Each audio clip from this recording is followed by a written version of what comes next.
Hey guys, this is Cade Lamb with Fear Not Do Right, and this is the Fear Not Do Right podcast. Today I'm here with Chief Deputy for Pinal County Sheriffs Office, Matt Thomas. What's going on, Matt? What's up, dude? So weird seeing you like this. I know, right?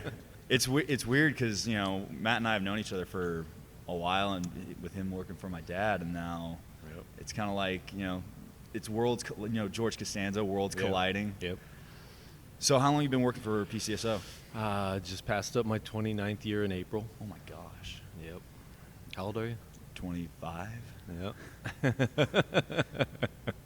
So that's awesome. What have you been able to do in 29 years? That's nothing really. I mean, just kind of hung out. just writing traffic tickets and busting house parties. That's it. Just busting kids in the desert. Damn kids. And by kids, you mean coyotes running drugs and stuff like that? Yeah, no. And so throughout when I started with the county, I started in the jail. I worked in there for a little bit. Then I moved out to what we call the road, became a deputy. And I was a deputy for a couple of years. And then I moved into traffic, which is back then was like fatals and drug interdiction. We worked all the fatals, DUI task force, drug interdiction. And then kind of stayed in traffic for a while until I got recruited to go undercover. Then I went undercover. I worked as a detective undercover, and then I promoted out of there, became a sergeant, back to patrol, worked patrol as a sergeant, and then left patrol to become the training sergeant, and that entailed training for the whole agency. I was in charge of our academy for a little bit, and the police academy, and then I went back to NARCS as a sergeant, and stayed there for a few years, moved out of there and went into motors. We didn't have motors, so I stood up our motor unit, our first motor unit, became the motor sergeant, and I promoted out of there to lieutenant. And as a lieutenant, I went back to narcotics and undercover, and also took command of the SWAT team. And that entire time from 97, I was on the SWAT team, but it's collateral duty, so it was like extra duty for me. And so then I took command of the SWAT team in 2010, and then stayed kind of as a lieutenant until your dad became sheriff, and then he offered me this position, and it was a no-brainer. So here I am. Have you noticed a big change in just the county and how, obviously how police work is being done, but just the attitude towards the citizens and law enforcement here in Pinal County since that change of command happened? Yeah, since your dad came in, for sure. The last sheriff was pretty engaged with the community, but he had a lot of controversy attached to him, and your dad came in and just kind of flipped the game on its head with how he engaged on social media especially, right? And that's where everybody's kind of at now. That's where, like, the young kids get their news, even the young adults get their news. And so that whole thing kind of changed our world, and your dad was actually ahead of that game in the law enforcement world, because when he came in, some of the stuff he was saying we're going to do, I was like, whoa, man, that's not normal in the cop world, but obviously he knew what he was doing, because that's where everybody was headed. Now, at what point were you rocking the Fonzie hair?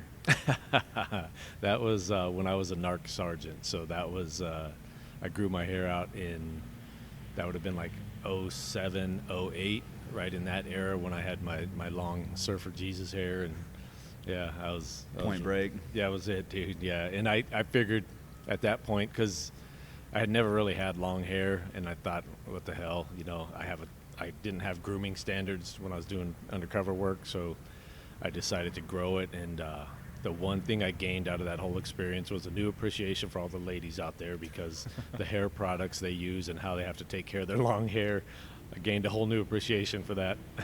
It's funny, back when my brothers have had, you've seen them, that long hair. I think at one point they probably had more hair product in their bathroom than my mom did. And my mom is also a former hair stylist, beautician lady. She knows her shit when it comes to the hair products. And I used to give my wife crap, like, why do you have to buy that? So, like, the most expensive crap, right? And then when I started using it, I was like, oh my God, now I understand. Yeah. Was she a fan of the long hair? I think it grew on her. Get it? No, so I think, yeah, sometimes she liked it, sometimes she didn't. I mean, she's used to seeing me with short hair the majority of my career. I know she, like the beard, she doesn't really dig, but the long hair she didn't mind. She doesn't dig a beard? Nah, well, I mean, I guess it's different for girls because, the rough hair rubbing up on their face when I'm trying to kiss her and stuff, she doesn't dig. I could get that. Yeah, so. See, I'm just barely. You can kind of hear the scruff. Yep. This is the first time I've been able to not shave in 5 years. I know, so it's so awesome. It's great. I know. I mean, now it's starting to get itchy though. Yes. Dude, when it's at the itchy stage, it drives you crazy. Yeah, and there's obviously, as a guy, there's stages of beard, and then when you get to that final stage where it's just long and you're managing it, it's about time we have to shave it off. So what are some of the things you think have been making Pinal County so successful in its approach to law enforcement? Because when I talk to people, whether it be through military, through traveling across country and doing, you just get to when your dad's Sheriff Mark Lamb, right. People talk to you about Sheriff Mark Lamb. They want to know, and what would you say is making Pinal County so successful in their approach to law enforcement, as opposed to what's going on everywhere else in the country? I think it's our approach. Honestly, it's like I said, when your dad came in, he had a mission and a vision that was outside of the norm, and in the sense that we're going to put it all out there, and typically, as cops, we don't, because people don't understand it, and then they misinterpret it, and they turn it into their own narrative, and then they use it against us. But what we found with how your dad has done this is engaging the public, being as transparent as possible with them without giving up, your tactics and without causing harm to what we do. And that's what he's done. And constant communication, I think, is another piece. Your dad is constantly communicating with his bosses who, he'll tell you are his constituents. So the people who elected him to office, he feels the need to constantly inform them of what's going on with the office and keep them up to speed. And we hadn't done that before, and that is one of the big things that has worked. And then just how we treat our people, too.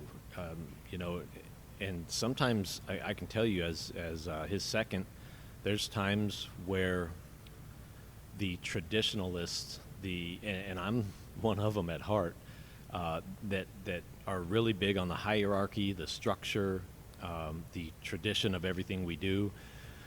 It's tough for them to do things outside of that sometimes, and especially when you're dealing with employees.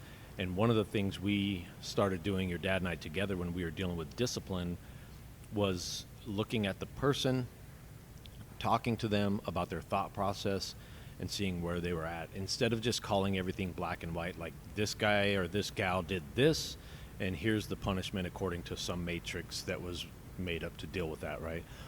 So the way we approach it is, what did they do? Why did they do it? What was their thought process? Was it malicious? Was it just a mistake?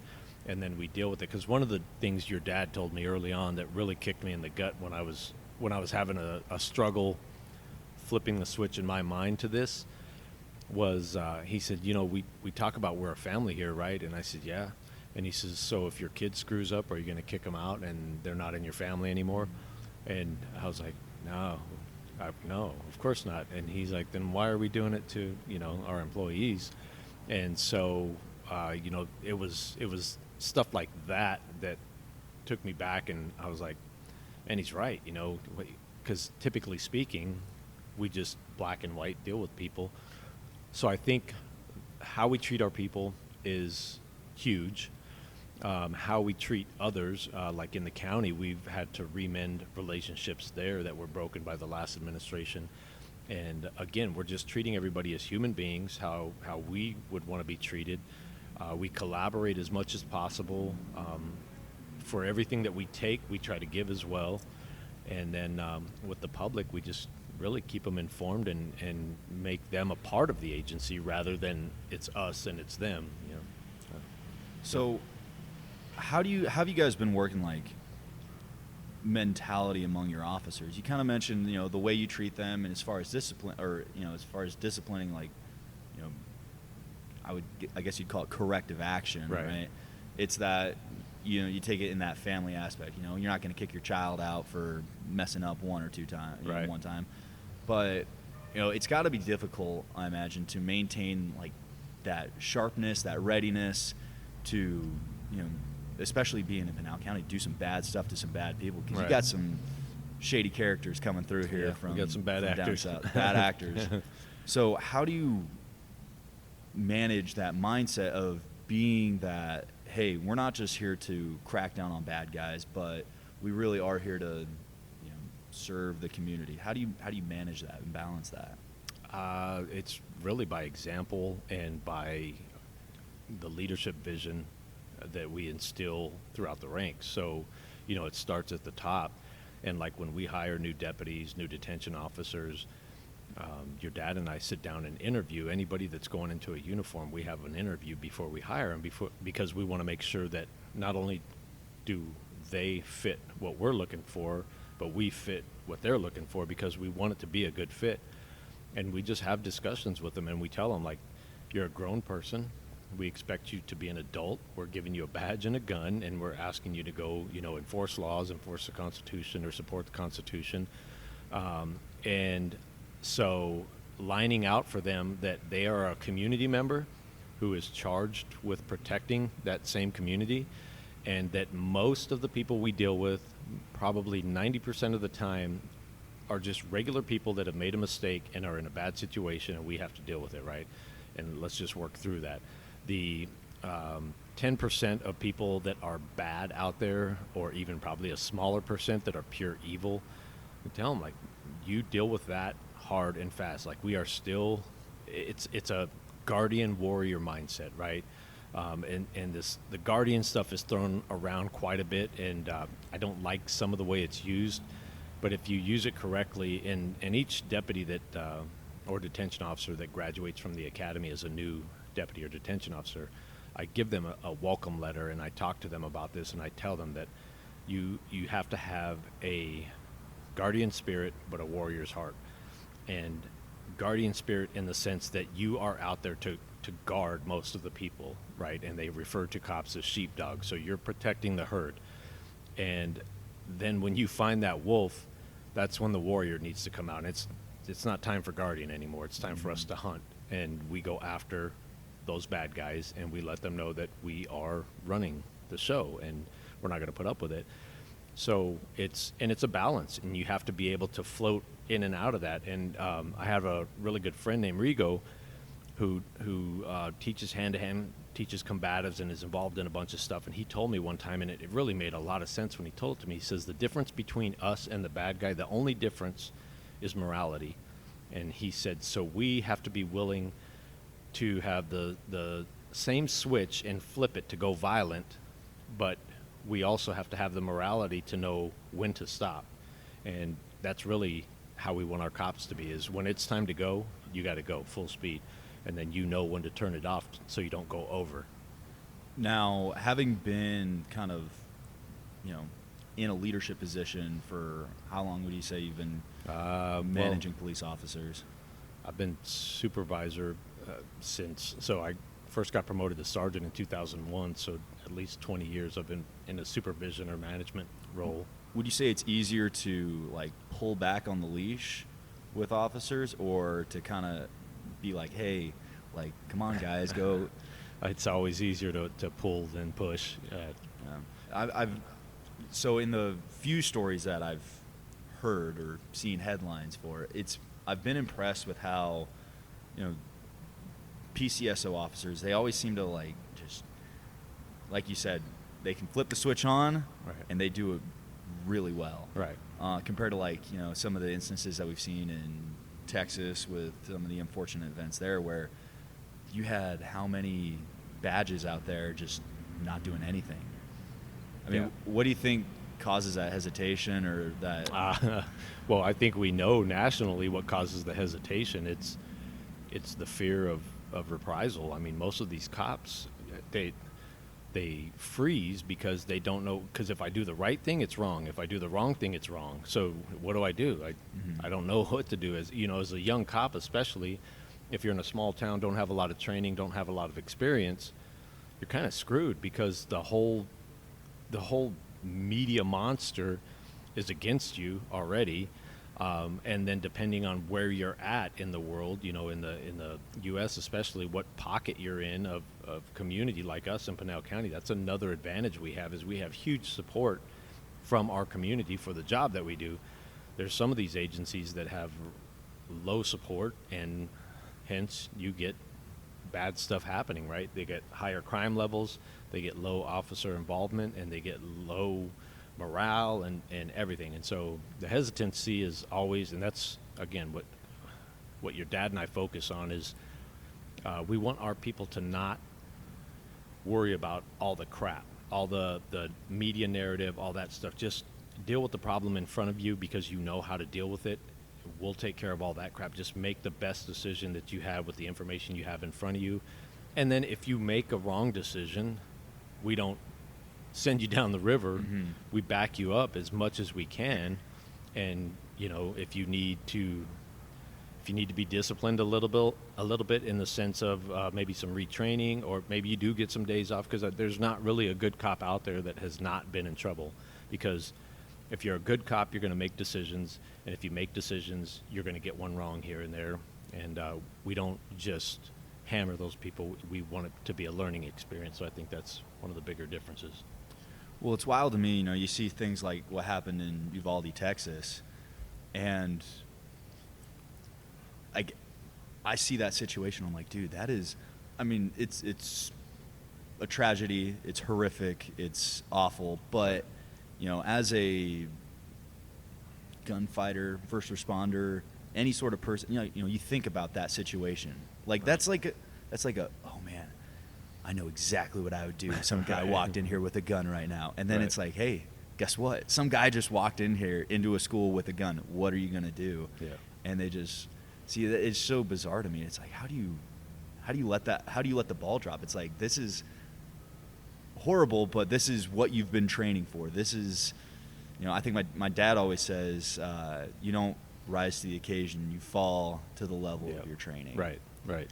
And honestly, dude, having been in some incidents over the years, everybody acts differently. They can talk what they're going to do all day long, but what they actually do when a situation is presented in front of them is completely different. And I've seen guys that I thought were top-notch dudes lock up and freeze when it was time to go to work. And so it's hard to say, because human nature is human nature, and you can't get into somebody's psyche and see how they're going to react in any given situation, you know. And I mean, there's so many factors too. Like, if you just look at Uvalde, and of course there's so much misinformation around this whole thing, but if you just look at it from a human being perspective, and one of those cops shows up on scene, and maybe he has a kid that is the same age, maybe not at that school, same age as a kid that he sees killed, and it causes him to vapor lock, and he's now non-functional, right? So he's out of the fight.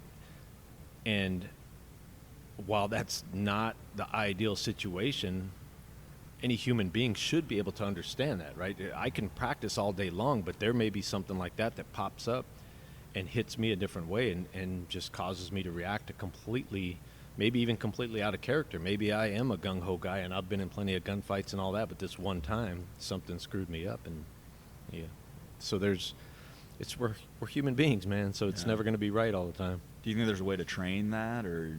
I mean, there's a way to prepare. I mean, the scenario stuff, the force on force, is some of the best way to prepare for gunfights, to prepare for bad situations, the active shooter stuff. I mean, we've been preparing on that since Columbine happened, right? Because Columbine was kind of the one that kicked everything off for cops, with how the response was, and a lack of planning for response. And so yeah, you can train on it, but again, I mean, you know, from being in the military, you can train dudes all day long, and then you throw them into an actual gunfight, and it's completely different.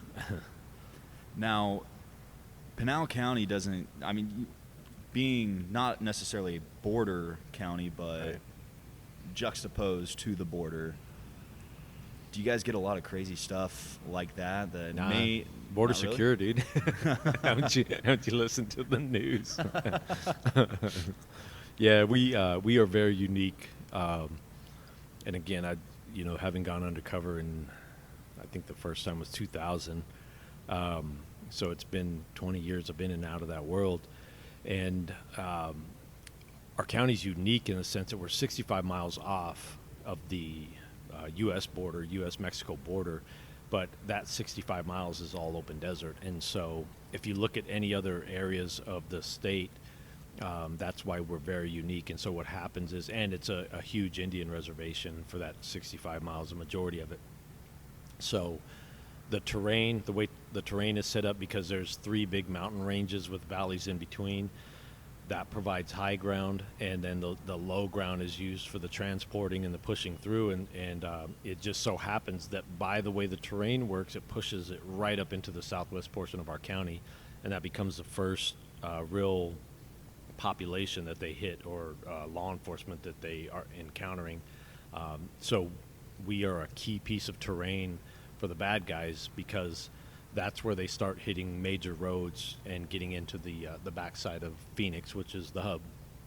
Now, who is it that's coming through here? It's not just, like... It's just your mom and pops and, yeah, people looking for a Ninos. better life. The Yeah. It's a mixture of everything, dude.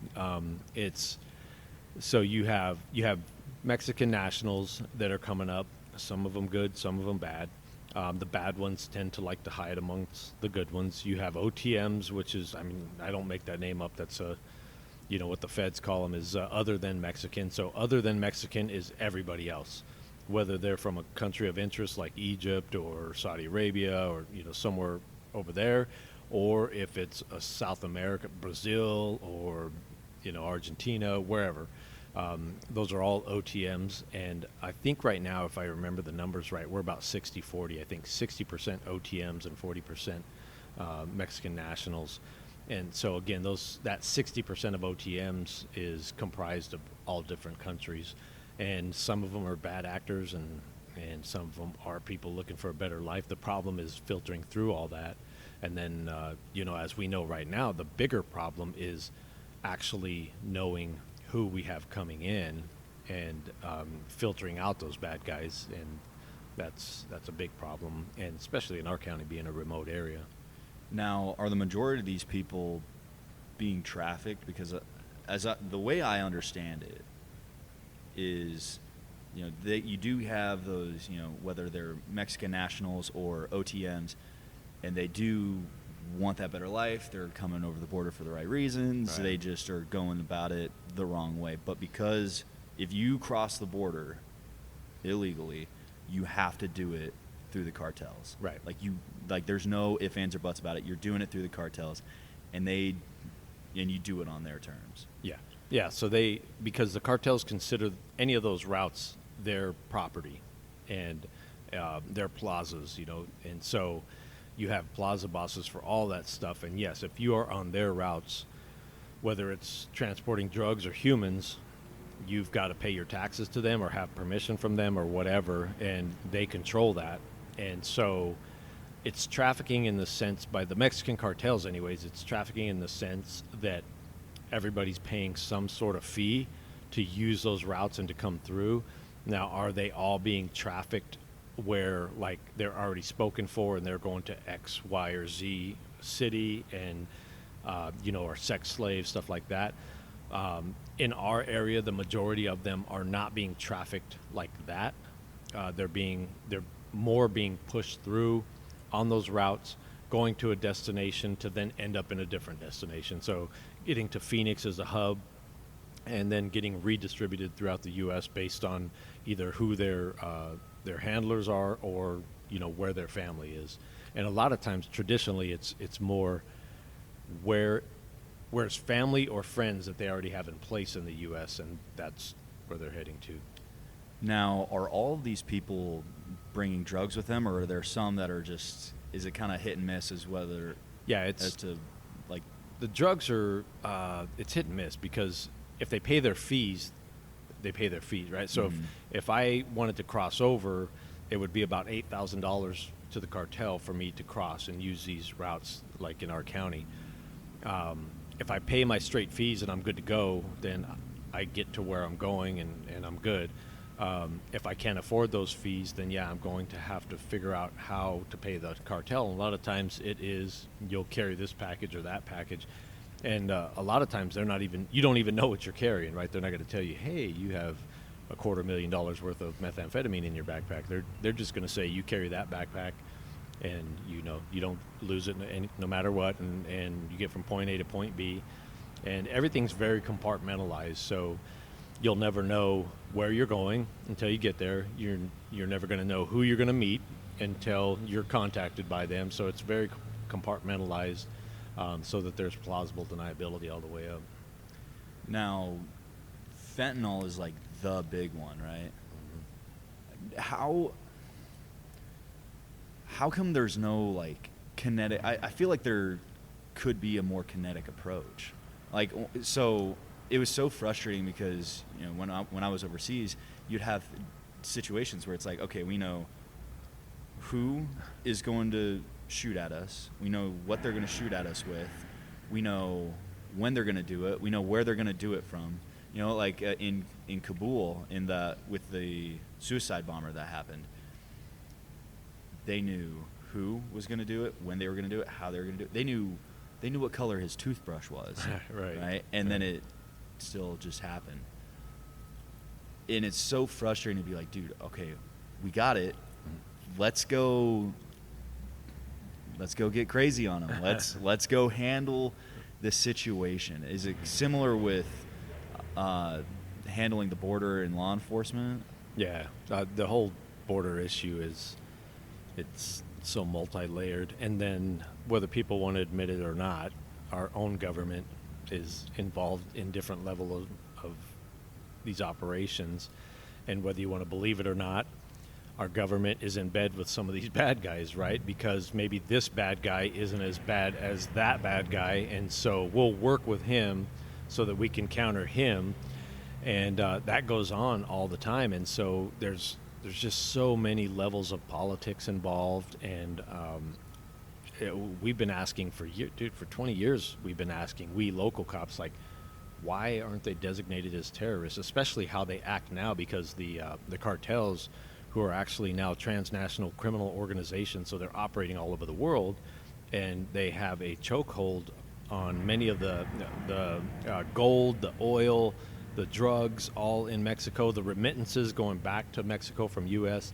They have control of all of that, and then by how they behave and the things that they do, not only to their own government but their own people, they're terrorists. I mean, and so we've asked for years, classify them, so then, because then you can take off the gloves, right, with the dudes that are sitting around at bases, and it's like, in case of emergency, break glass guys. Right. Those dudes can go to work and start handling some of that business in the country of origin, so that we are better protected here, and then we, law enforcement, have an easier fight, because if they start taking off those heads, then it becomes amateur hour, and we're able to then, pluck off the more amateurish guys, or the lower hanging fruit. So, yeah, it's frustrating though. Do you guys have anybody kind of designated in that department to kind of like, hey, we got some break glass in case of emergency kind of guys at your department? Yeah, we got some. I was actually, your dad created a squad that squad is our break in case of emergency Are you squad. allowed to talk about them? I mean, we can kind of talk about them. We don't divulge too much, because they work high level cases against very bad people, and so we like to have a little bit of ambiguity around them. And there's stuff that they do that people don't even know they're doing, or something will happen and people won't know it was that squad that took care of it. It's just, this bad guy is no longer on the street and now he's in jail, and but they're kind of those jump out boys, and they take care of a lot of business. Yeah. That's sick. Yeah, they're good dudes. So where are you guys seeing a lot of like these newer deputies coming from? Like, where are you guys seeing people come on from. They're all over, man. And your dad and I always talk about it. It's kind of refreshing because you get a little disheartened as you get more tenure in this job. And you just feel like, dude, is it even going to keep going, right? Are we going to have people to fill the void and keep the profession going? And it's been refreshing to see that the younger generation is stepping up, and they're from all over. They're from our own community. They're from out of state. Your dad obviously is like just a huge recruitment tool. Yeah. So everywhere he goes, and the more publicity he gets, and the more he kind of lays out his vision, there's cops that are working elsewhere that are attracted to that because they want to do that kind of. They just want to be cops, and they want to have the backing of the agency, and they want to do the work they signed up for. So. Now, are you seeing a deficiency in the quality of people that are applying to become cops? Nah, I don't think there's a deficiency in quality. It's everything's generational, man, and so I think what happens is, you know, like me, dude, I've been in this job almost 30 years. So I'm like the Gran Torino guy, right? Like kids get off my lawn and shit. And so I came up a certain way. I was raised a certain way as a person. I was raised a certain way as a young cop, and I had certain role models. And it was a different business when I was a younger cop, so we did things differently. And so that's my base, and that's what I base, you know, how I work off of. And every generation of cops does it differently, especially when you talk about technology. Because, dude, there's like right now, if I had to go out and get in a fist fight on the street, cool, I've done that plenty of times. I can do that, no problem. Yeah. But if you wanted me to do a warrant on somebody's cryptocurrency from their Snapchat account, I wouldn't even know how to fucking open the phone. So, you know, you've got all these generations of cops that just do stuff differently. Because there's different technology, the world is in a different place. So I wouldn't say they're deficient. And I would actually say the last two generations of cops, so the ones that are just hitting like 21 now, and the cops just before them, or the generation just previous to them, they are actually more vested than I probably was when I got into this job. They believe in their heart more what they're doing and why they're doing it than I did when I got in. And what I mean by that is, like, when I got in, you answer a question in your oral board back then of, you know, why do you want to do this? I want to help people. No, I want to fucking drive fast, and I want to blow shit up, and I want to shoot guns. And that was like really what I wanted to get into. And yeah, if I get to help people, that's cool too. Their helping people is at the forefront. Like, they sincerely mean, I want to help people, I want to help my community, I want to be the person that stands between good and evil. Those were, don't get me wrong, I stood for that, and I still do, but those were answers that you gave way back when. It's a true belief now with these, so I don't think they're deficient at all. I think they're actually better because they're starting from a better place. See, that surprises me, because in the last probably 18 months, you know, seeing some of the very, very young guys that we've been getting in the military, you're just like, dude, who gave you boots and a uniform, man? This is egregious. Yeah. You know, and especially being an infantry guy, right? You know, the mentality is like, your job is it's not even helping people. It's just boots to asses. We're going to kick in your door and shoot you in the face. You know, like the whole hearts and minds coin operation that's been going, like, that's not a thing. Right. It's just, we are a hammer, and you get these kids in, and they're like, well, you know, I wanted to like serve my country, and it's like, yes, cool. Like, yeah, you know, I wanted to be the pride of my community. I don't know what's going through their head, but you know, they come in and they don't make it 6 months before they're either injured or they're having, you know, depression or suicide and stuff like that. And it's like, dude, you are supposed to be like hard. You're supposed to be doing the hard stuff out here. How are you? Well, and I will say that the younger generation of cops, and again, it's generational, and I can't blame really anybody because I have kids. I have a 30-year-old, 19-year-old, and 14-year-old, so I have 3 different generations that I've covered, and my oldest is completely just behaves and thinks completely different than my 19-year-old, and my 19-year-old would be one of those, whatever kind of kids, and like that hurt my feelings or whatever, and that's not how I raised the kids. It's just the culture that they live in and the time that they live in, and so our younger generation of cops, and I don't want to say they're softer because they're actually, here's the thing, man, like I've been through a lot of shit, I've seen a lot of shit, and you don't realize how bad it affects you until it starts really affecting you, and by that time it's too late. And so you hit a point in your career where all the bad shit starts catching up, and because my generation of cops was like, shut up, just keep pushing forward, shut up, just keep pushing forward, we end up smoking ourselves, we end up divorced 3-4 times because you're just a complete asshole and you can't maintain a relationship. There's all kinds of stuff we do to damage ourselves, and these kids now actually pay more attention to that. And so you get the, this bothers me, and I need to talk to a counselor. Dude, if I said that when I was a young cop, I'd have been ostracized. And I can't say that it's wrong because I know now at the back end of my career, if I would have actually taken care of that stuff as it came at me throughout the career, I would have been a better father, a better husband, a better person, because there's times in my life looking back where I was a complete asshole because of the stuff I was exposed to, and you don't even realize how you deal with it, or how you don't deal with it, I guess. And so I've got to give it to the younger generation in that sense. On one hand, yes, it's tough because you're like, dude, just suck it up and shut up.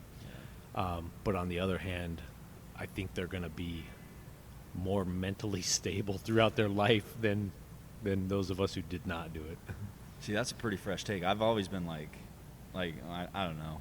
I'm kind of that Gran Torino. I'm like, yeah, suck it up. Yeah. Like, rub some dirt on it. Right. And I mean, knowing my dad, have a pretty good idea of what that upbringing was like, and it was very, I guess you could say, old school. Right. Where it's just like, hey, be tough. Yeah. That's it. That's the answer. Yeah. Well, and it is sometimes, but I can tell you now, again, having done this and just what people don't realize is how military, you guys go on high speed and being exposed to people trying to kill you all the time, and same with us, just we live in an environment where we are constantly amongst like if I go to the store right now, I may run into somebody that has tried to kill me and is now out on parole, or whatever. And so it's just a weird world that we live in, and you don't realize how much that wears on you. And so, for me, it's become and even for your dad, because we talk about this, it becomes a balance, because we still are kind of shut up and suck it up guys, but we also have to admit that there's something to this, embracing your feelings and kind of talking it out kind of stuff. There's something to it, because it definitely benefits. And, So you just finished, have you finished it, writing your book? Yes, it's in editing. Yeah, it's in editing. Yeah. So what's it about? So I wrote about it's just a child story, for children to read. No, it's about going dark 90 miles an hour down a dirt road. Some of that stuff, yeah. So your dad and I traveled around quite a bit, so he kind of helped me get to this point. Telling him some of the stories of stuff we would do out in the desert to counter the cartels and stuff, and he was like, dude, you've got to write this down. You got to make a book out of it. And so as I thought about that and I decided to flip the switch on that, I wanted to be sure that people understood who I was and what gives me the background to even talk about this, right? I grew up in Phoenix. I grew up in South Phoenix, and I grew up in an all Hispanic neighborhood.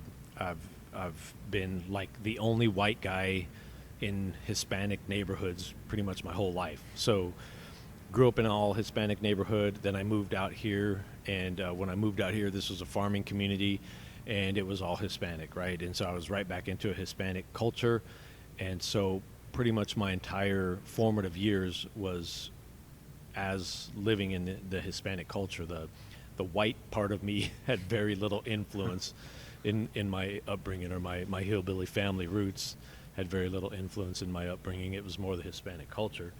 So then as I moved into cop work, I had a great understanding of gangs and dope because I grew up in that environment. And so I write about a lot of the upbringing pieces and why and how I understand the Mexican culture, and then how the Mexican culture has been hijacked by the cartels and by some of their dark stuff like Santa Muerte and some of the people they idolize that they call saints that aren't real saints.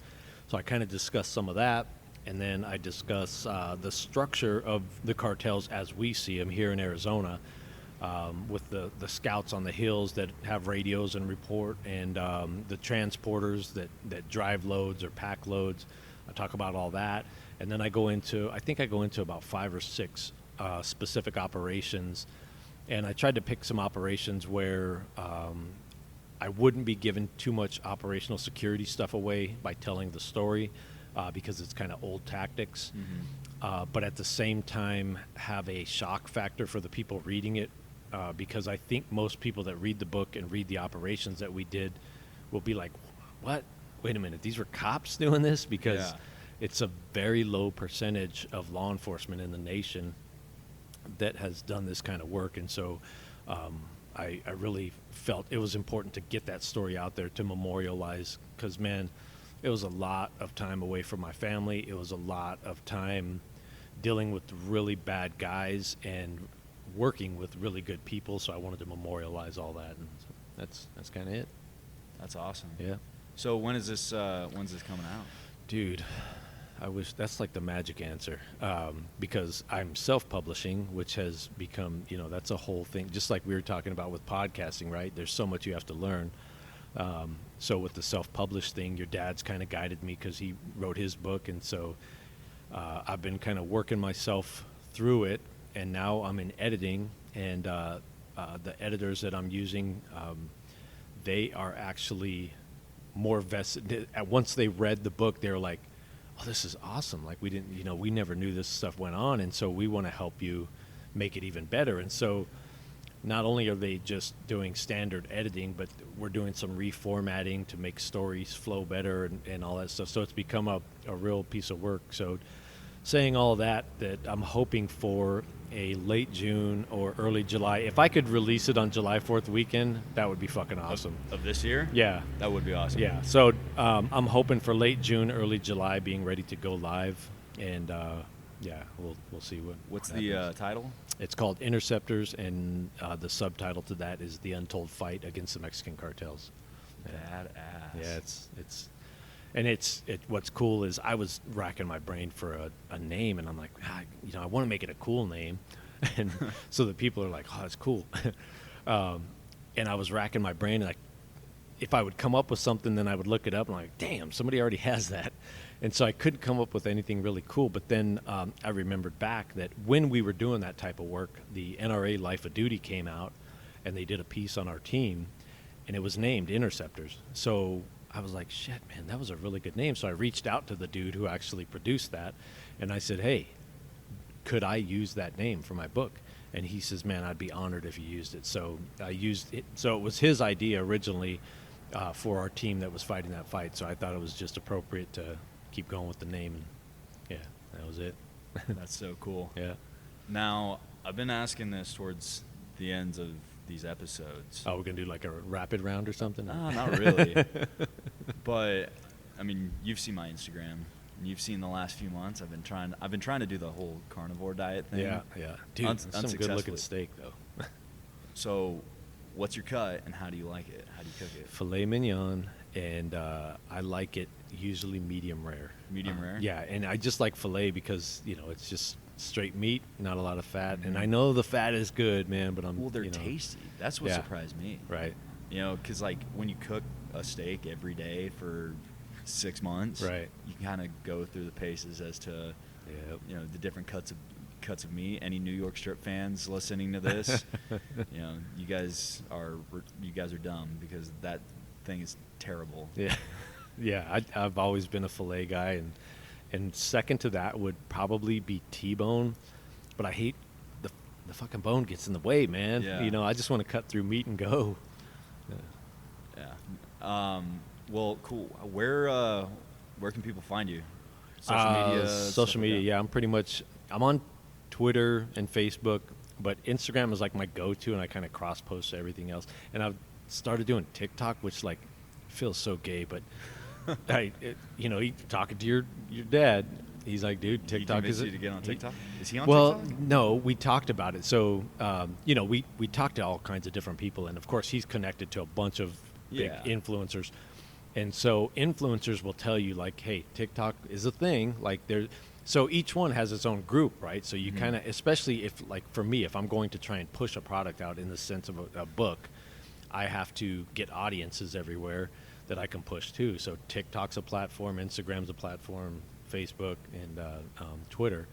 And so typically, though, Instagram is where I'm at most of the time. And it's deputy_one-time is my handle. And I got to tell you, there's another dude out there using my name, which pisses me off so bad. He's deputy_one_time_ and using my pictures. And Instagram's like, nope, it's all good. He's no, because I've reported him several times. Other people report him, and Instagram's like, no, he didn't violate any rules. I'm like, dude, he's pretending to be me. But whatever. I mean, that's how you kind of know you're doing it a little bit, right? I don't when know. You get copycats. Yeah, but I don't want people getting scammed or whatever, and them be like, dude, it was you. I'm like, no. Yeah. So, anyways, deputy_one-time. I can't even talk. Deputy_one-time is my Instagram handle, and that's where I'm at on Facebook, Twitter, and TikTok as well. Awesome. Yeah. Well, go give them a follow.